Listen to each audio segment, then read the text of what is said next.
negro no Brasil e depois também tocar em alguma coisa da teoria do cancelamento. Então, veja, quando a gente fala do que é ser negro, nós temos alguns problemas já de base nisso, que a gente vai discutir a partir de um cara chamado Frantz Fanon. Não sei se já ouviram falar de Frantz Fanon. Ele escreveu um livro muito importante, Peles Negras, Máscaras Brancas.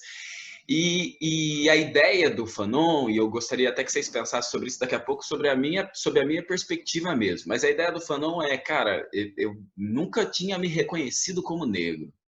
Porque para mim era meio que uma pessoa mesmo, né? Não era um negro, era uma pessoa.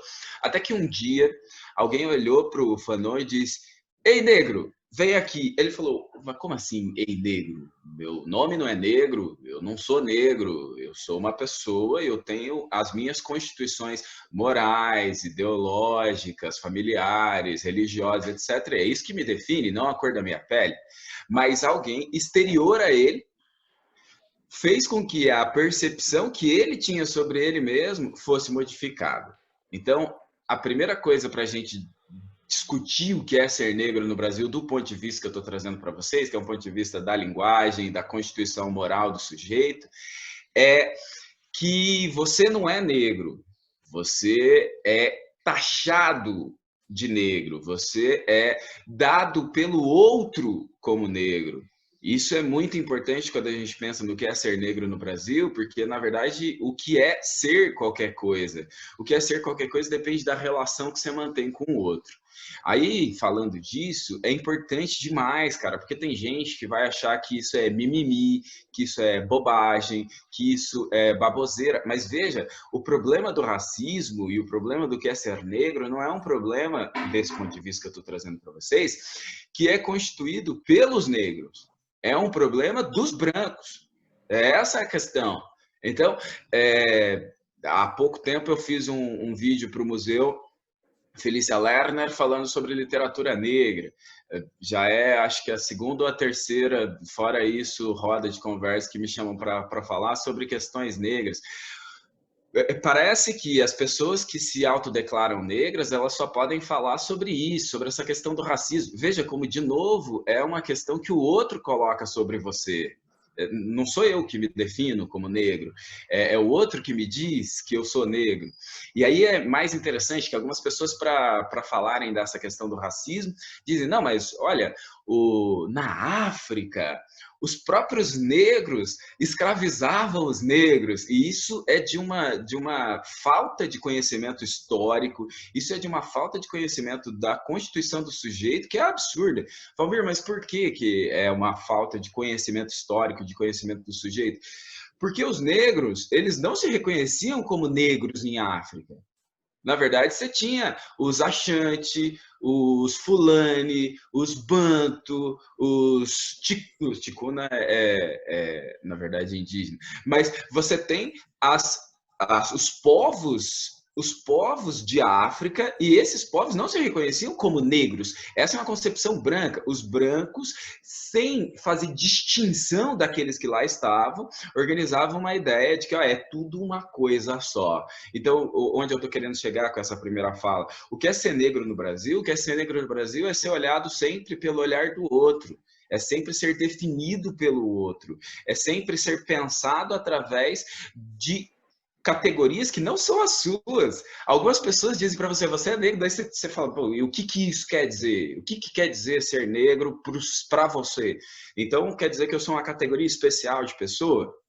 Ok? É óbvio que a gente poderia continuar discutindo isso e falando disso muito mais tempo, mas eu quero apontar algumas questões aqui da minha própria história. Algumas pessoas, por exemplo, podem olhar para mim e dizer, mas Valmir, você é negro? Eu já passei por situações nesse sentido. Quando eu era mais jovem, aqui na cidade de Tatinga, né? Aqui perto de Jaú, inclusive, eu morava mais num lugar bem periférico da cidade, e a maior parte das pessoas com quem eu me encontrava naquela região eram pessoas de peles mais escuras do que as minhas. E aí, neste contexto, eu não era negro. Neste contexto, eu não era negro, porque me olhavam e eu não era uma pessoa que falava, não, mas você é negro. Não, você tem a pele escura. Porque ali, em relação àquelas pessoas, eu não tinha essa tonalidade escura de pele. Conforme eu fui estudando e as coisas foram acontecendo, eu fui atingindo locais que não eram locais que pessoas de onde eu vim normalmente frequentam e estavam. Incrivelmente, a minha pele foi escurecendo. É sensacional como isso acontece, porque daí começaram a me ver como negro. Quando eu comecei a frequentar lugares mais requintados, coloquemos dessa forma, em que todos e todas aqui conhecem a professora Vanessa Ventura, professora com quem eu tive já várias e várias boas conversas, e ela sempre fala do teste do pescoço. É quando você chega a algum lugar mais chique assim e dê uma olhada rapidamente para o lado e veja quem está servindo e quem está sendo servido. E normalmente as pessoas mais parecidas comigo eram aquelas que estavam servindo e não sendo servidas, né?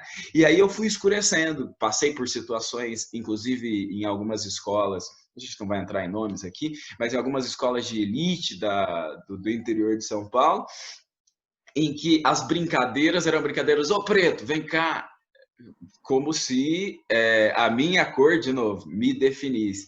Isso é muito interessante, porque gente como eu não é levada a se assumir como negro na sociedade, porque isso é negativo. O olhar do outro, de novo, acaba te constituindo como um sujeito negativo. E aí, como eu disse, eu falo muito, se a Maria me deixar aqui, ó, eu vou longe.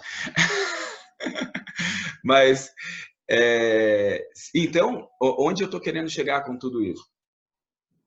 Olha como a questão da linguagem ela é complicada. Na década de 1960, mais ou menos, nos Estados Unidos da América, a gente teve um movimento que era a luta pelos direitos civis dos negros norte-americanos. Isso foi importante para todos os negros. E uma das questões fundamentais foi o lema que esses caras usavam, que era Black is Beautiful. A tradução o negro é lindo. George Benjor, inclusive fez um álbum chamado O Negro é Lindo, é maravilhoso. Para quem não conhece George Ben, vai escutar, é ótimo. E aí, cara, isso causou uma quebra num paradigma mental das pessoas. Por quê? Porque quando você diz Black is Beautiful, parece uma frase simples, uma frase tranquila, né? O negro é lindo, tem sujeito, tem verbo, tem predicado, olha lá, é fácil de entender. Mas não é fácil, porque a palavra lindo, o adjetivo lindo, o adjetivo bonito, não estava relacionado aos negros. Por quê? Porque negro automaticamente não podia ser considerado como lindo. E aí quando você diz o negro é lindo, é uma autoafirmação que para algumas pessoas parece absurda, mas na verdade é uma possibilidade de dizer, cara, eu sou como eu sou, eu me aceito como eu sou, e o seu olhar é só um olhar sobre mim. Seu olhar não pode, não deve e não irá me definir. Então é nesse ponto Professor, que... Oi. Só um minutinho, 1 minuto, tá? Beleza. Então é nesse ponto que o Black is Beautiful ele acaba sendo importante para a gente pensar como a autoafirmação, as políticas afirmativas depois que vem disso são muito importantes. Por isso que quando alguém sai na rua com a camiseta, sou preto sim, eu 100% preto, isso é uma autoafirmação importante. Você sair com a camiseta 100% branco é uma idiotice sem tamanho, porque você nunca precisou se afirmar, nunca olharam para você e disseram, ô branco. Um escritor branco não fala, cara, como é que é ser um escritor branco nesse contexto? Não, você é um escritor. Agora, se você é um escritor negro, vão te perguntar, como é que é ser um escritor negro? Você representa os negros? Não, eu represento só a minha escrita mesmo, só o meu ponto de vista. Não tenho nada a ver com toda essa constituição que querem que eu construa. A teoria do cancelamento fica para depois, na conversa, a gente conversa mais sobre isso. Beleza? Esse primeiro momento era disso que eu queria falar.